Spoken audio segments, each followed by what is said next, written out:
desde hace muchos años que sigo a Ted, que me gusta mucho escuchar sus charlas, y la verdad que soy un admirador. Desde el momento que me dijeron la posibilidad de pasar del otro lado de la cámara o del otro lado del escenario, la idea me encantó. El problema fue cuando me dijeron de qué les gustaría que hablase.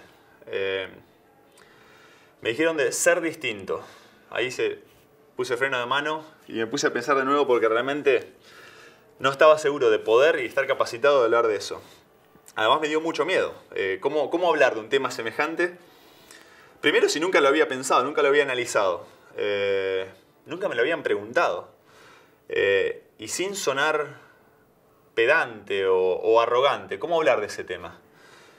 Pero me encantó el desafío. El camino a pensar, a llegar hasta ahora, ponerme enfrente de la cámara y analizar qué me pasó, cómo lo fui sintiendo, cómo se fueron dando todos estos pasos en mi carrera para llegar a donde estoy parado ahora.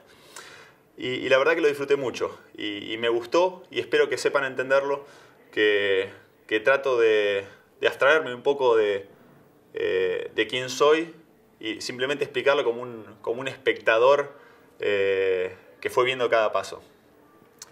Resulta que a los 15 años nada, absolutamente nada hacía pensar que yo me iba a destacar para nada en el básquet, absolutamente. Era un chico prodigio para nada.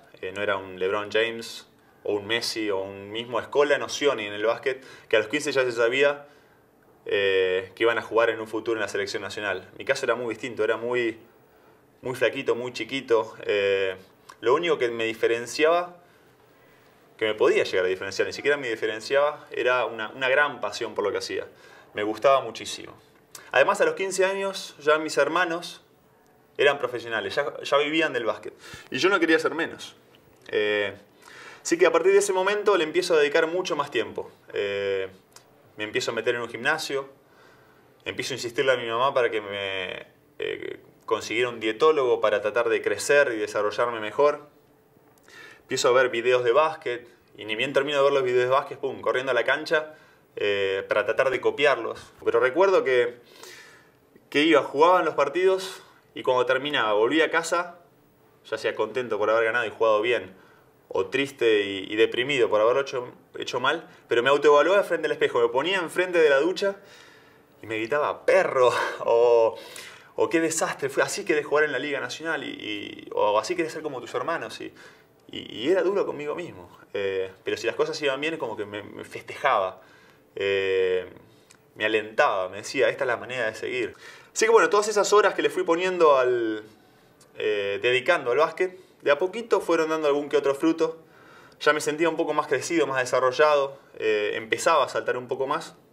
Y a los 18 años se me da la posibilidad de transformarme en profesional del básquet. Me voy a jugar a La Rioja, con muchas dudas, obviamente, como cualquier chico a los 18 años, yéndose a 1500 kilómetros de casa, pero con muchas dudas llego, muy entusiasmado, muy contento de estar siguiendo los pasos de mis hermanos y viviendo del básquet. Pero aún todavía no creía que estaba dentro mío, no creía que tenía nada que me hacía diferente. Jugué algunos partidos, me fue bien dentro de todo, pero nada me hacía destacar más allá de lo que se destacaba un chico de mi edad jugando en la Liga Nacional. Simplemente había vestigios cosas que indicaban que me podía llegar a transformar en un buen jugador de Liga Nacional, pero no mucho más. Al año siguiente vuelvo a Bahía Blanca, vuelvo a Estudiantes de Bahía Blanca y ese desarrollo sigue siendo muy paulatino, pero lo siento. De a poco las cosas me empiezan a salir con más naturalidad.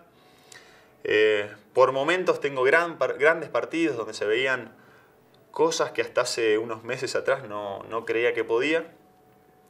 Pero hay un momento clave en ese año que es una charla con un extranjero que jugaba conmigo, que había jugado en la NBA. Había jugado 2 o 3 años en la NBA. Y me sienta y me dice, te tenés que ir a Estados Unidos. Tenés que ir a estudiar a una universidad de Estados Unidos que si vos vas y estás 4 años ahí, terminás en la NBA. Yo lo miro como diciendo, imposible, este quiere ser mi amigo o algo. Y me lo dice para motivarme, para hacerme poner bien. Ahí en el 97 se da un paso muy importante en mi carrera, que fue jugar el primer mundial. Y si bien me fue bien, tuvimos un gran campeonato, fue un gran éxito, tampoco sentía que era distinto en ese entorno. Es más, no era ni cerca el mejor jugador o el referente del equipo en esa selección. Pero al volver, ya sabiendo que había representado a la selección, sabiendo que estaba dentro de la elite de los chicos de mi edad de todo el país, es como que en mí empezó a haber un cambio. Sobre todo en autoestima, en confianza. Así que llegué a jugar lo que iba a ser mi última temporada en Argentina con mucha más confianza, como con la frente más alta. Inmediatamente me puse dos objetivos muy claros. Uno era jugar el Mundial mayor al año siguiente, a los 21 años, en Atenas. Y el otro era emigrar. Tratar de medirme con jugadores mejores que yo para tratar de alzar esa vara. Como que creía que ya en Argentina había cumplido lo que yo quería hacer. Logro los dos objetivos, voy primero al Mundial y después me voy a Italia. En Italia es todo como un progreso de a poco, por pasos. Porque yo llego a la segunda división de Italia, no llego de entrada a lo que sería, no sé, el Milan en el fútbol. Al año siguiente ascendemos, entonces ya paso a jugar en primera división. Siento que me sigo destacando, que me siguen pasando cosas distintas, pero vuelvo a atribuírselo a que era un equipo chico. El típico equipo sorpresa, donde sí yo me destacaba porque era un conjunto de jugadores con un talento un poco más limitado. Pero en el año siguiente viene el supuestamente mejor equipo de Europa y me compra a este equipo compra mi pase a este equipo menor. Y ahí es como que sí, llego al lugar donde yo quería estar. Un equipo con chances de salir campeón, un equipo con grandes jugadores y en el que yo iba de entrada a tener un rol menor. No les digo que no iba a jugar nunca, pero no iba a ser titular, no iba a tener toda la preponderancia en el juego que venía de tener en el equipo de segunda división, obviamente. Pero ahí sí que se da el salto de calidad más grande que tuve en mi carrera. Salimos campeones, recuerdo, de la Copa Italia, que es una copa menor pero local, después de la Liga Italiana y después de Europa. Y en ese momento automáticamente me pasa lo que me había pasado 3 años atrás al decir, ya está, yo acá era lo que vine a buscar. Yo vine a salir campeón, a mejorar, a competir con los mejores, pero los que tengo a mi alrededor ya no son mejores que yo. Ya me consideraba en la elite de lo que era el campeonato europeo. Entonces el paso siguiente, natural y único que quedaba, era la NBA. Y entonces se me da. Viene San Antonio Spurs, me había elegido un par de años antes, pero decide contratarme. Y bueno, y llego a un mundo totalmente distinto, que había visto solo por televisión hasta hace 5 o 6 años atrás, en el que realmente ni esperaba llegar y ser parte de él, pero bueno, se me dio, estaba ahí y no me iba a quedar con eso, sino que quería mejorar, quería triunfar y quería hacerlo bien. Por primera vez en mi carrera, en ese año, me encuentro con dificultades. No lograba tener una asiduidad de juego, una regularidad que yo creía que podía tener. Venía con muchas lesiones, me había lesionado en el Mundial en el 2002 justamente y cada vez que empezaba a jugar un poco caía con una lesión y además simplemente tenía un rol muy limitado. A mí me daban orden, yo tenía que estar en ese rincón, esperar el juego, hacer esto, hacer lo otro, pero no sentía que estaba dando al juego todo lo que yo tenía dentro. Así que fueron 3, 4, 5 meses bastante complicados, en los que en ningún momento perdí la confianza en mí mismo.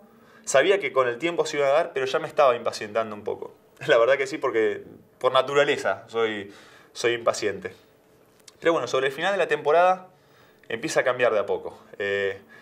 Noto en mis compañeros y en el cuerpo técnico como una confianza superior. Ya por momentos me dejaban 25, 30 minutos en la cancha. Cerraba los juegos, me nombraban alguna jugada para mí, para que yo definiera. Y eso me empezó a sentir bien. Pero le digo la verdad, en este nivel vuelvo a sentir lo que se había sentido anteriormente, decir, no sé, me faltan cosas. No sé si tengo lo que se necesita para transformarme en un gran jugador en la NBA o para destacarme, salirme de lo que es el promedio. Cosa que sí se empezó a dar en los siguientes 2 años, pero sobre todo por un hecho puntual, un hito clave en mi carrera, en el básquetbol argentino y en la historia del deporte argentino, que fue los Juegos Olímpicos de 2004. Lo que yo sentí y lo que mi equipo sintió en ese momento es único, es irrepetible para cualquier atleta que no haya estado en esa situación. Se me pone la piel de gallina en ese momento de recordarlo. Y todo lo que nosotros vivimos creo que gestó una confianza superlativa. O sea, yo, después de ganar ese campeonato olímpico, después de celebrarlo con mis compañeros, es como que volví a la NBA con una mentalidad totalmente distinta, sabiendo que ya no tenía que demostrar nada. Yo era campeón olímpico junto con mi equipo argentino, habíamos eliminado a Estados Unidos y no había nada que tenía que probar cada día. No era lo mismo que un año atrás. Entonces, con esa tranquilidad y el hecho de haber eliminado toda esa presión, empiezo a jugar con más tranquilidad, empiezo a sentir el reconocimiento no solo de mis compañeros, entrenadores, sino de los rivales.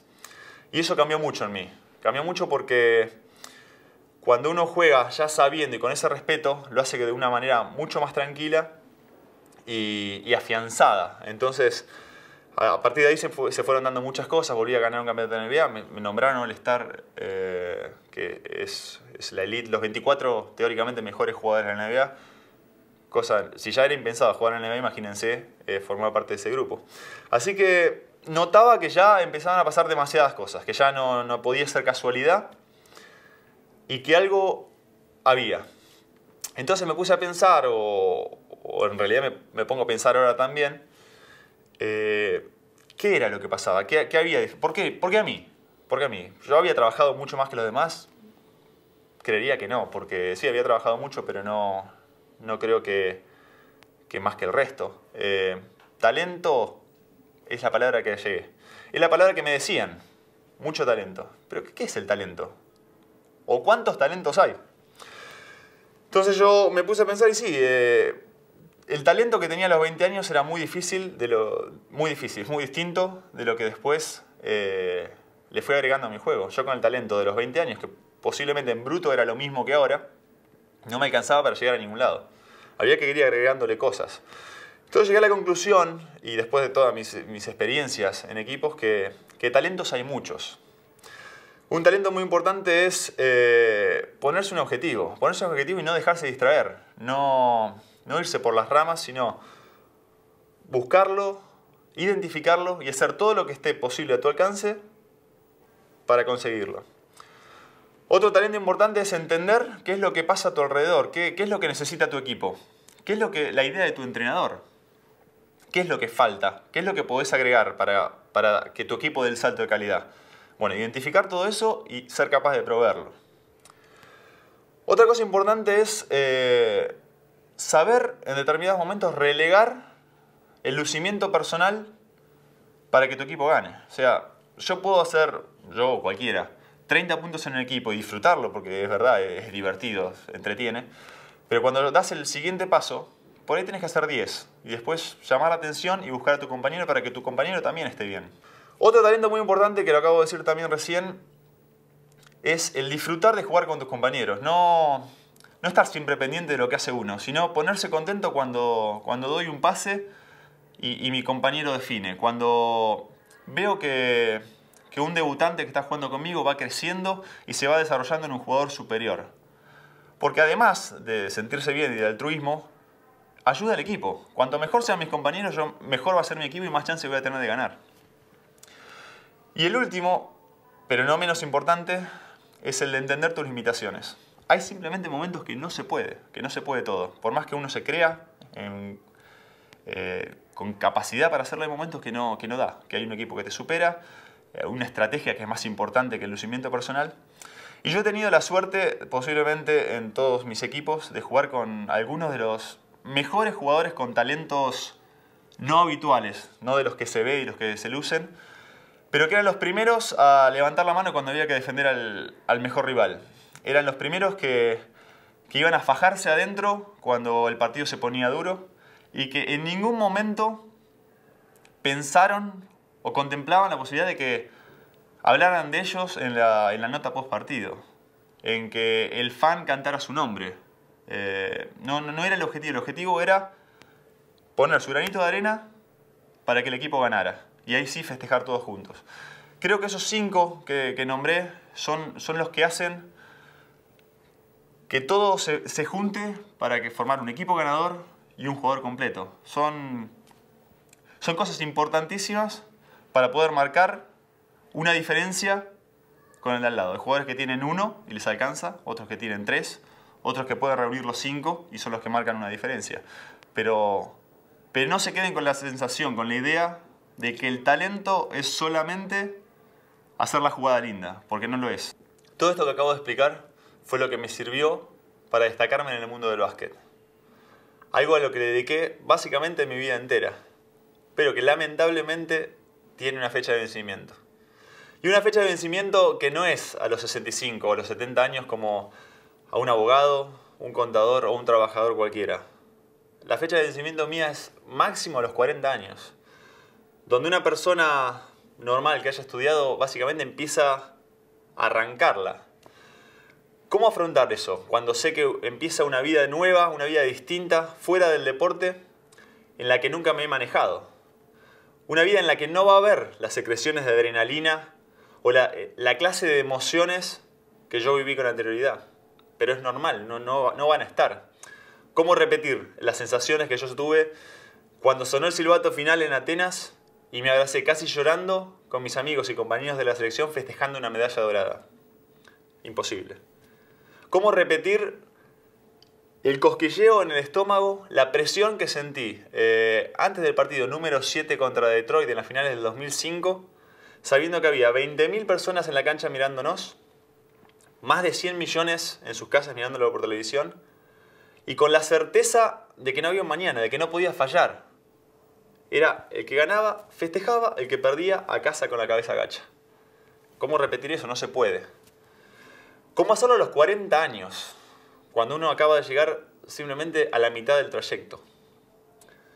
¿Cómo será el segundo tiempo de mi vida? Cuando sé que absolutamente nada de lo que haga de ahora en más va a ser ni remotamente parecido a lo que hice con anterioridad, a lo que hice antes, a los 30, a los 28, a los 32. ¿Cómo tratar de sobresalir, de destacarme en lo que decida hacer de ahora en más? Y lo que más me hace pensar y evaluarlo es, ¿realmente me interesa? Gracias.